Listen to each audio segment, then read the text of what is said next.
organization. Okuva ekirwadde kya coronavirus lwe kyabalukawo mu ggwanga, Paalamenti ezze kola enkyukakyuka ez'enjawulo okukyewala. Muno mwe muli okusenguka okuva mu kisenge ewateesezebwa, okudda mu weema eyateekebwa wabweru, okukendeeza omuwendo gw'ababaka abatuula mu buli lutuula, okuteeka obuuma obukebera mu bifo eby'enjawulo n'ebirala. Wabula ku bantu abasatu abaazuuliddwamu ekirwadde kino olunaku lw'eggulo, ensonda mu minisitule y'ebyobulamu zitutegeezezza nti omu ku b'omubaka wa Paalamenti. Kigambibwa nti omubaka ono nga yabadde ku Paalamenti olunaku lw'eggulo, yabadde teyeewulira bulungi n'agenda mu ddwaliro ery'e Mulago, kyokka olwakebeddwa n'asangibwamu ekirwadde. Paalamenti bw'etudde akawungeezi ka leero, Sipiika Rebecca Kadaga tavuddeyo kakasa nsonga eno, so nga bwe tutuukiridde ab'ebyobulamu nabo batusindise mu Paalamenti. Wabula Sipiika alangiridde nti okutandika n'olunaku lw'enkya, ababaka n'abakozi ba Paalamenti bonna baakutandika okukeberebwa ekirwadde kya COVID-19.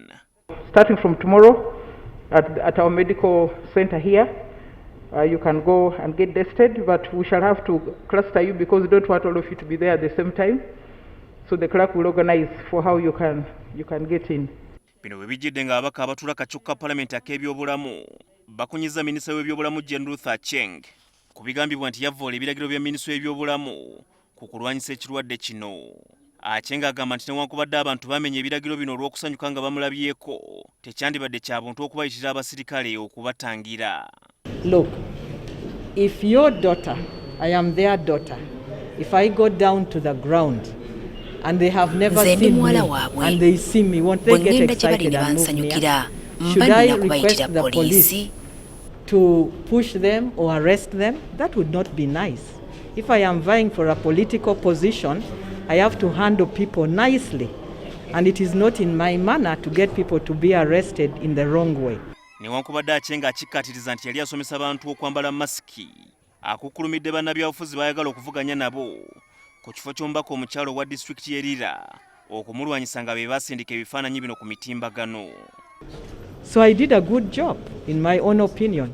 Nga boovuganya nabo basobola okukozesa ekiseera kino okukusaaba ebisooto. And flash it all around. Wabula onagamba nti ebyabadde Erira byamuwadde ekyokuyiga okusooka okwetegeka obulungi nga tannagenda mu bantu okwewala okuddamu okumukuŋŋaanirako. No, but I have clearly told you that it is a lesson that I have learned, that before you move out anywhere, you need to have prepared that area adequately. This is what I have said.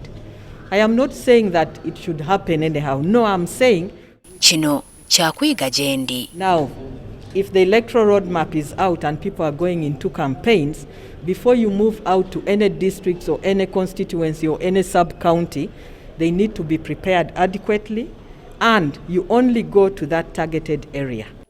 Habad Ziwa, NTV Akawungezi.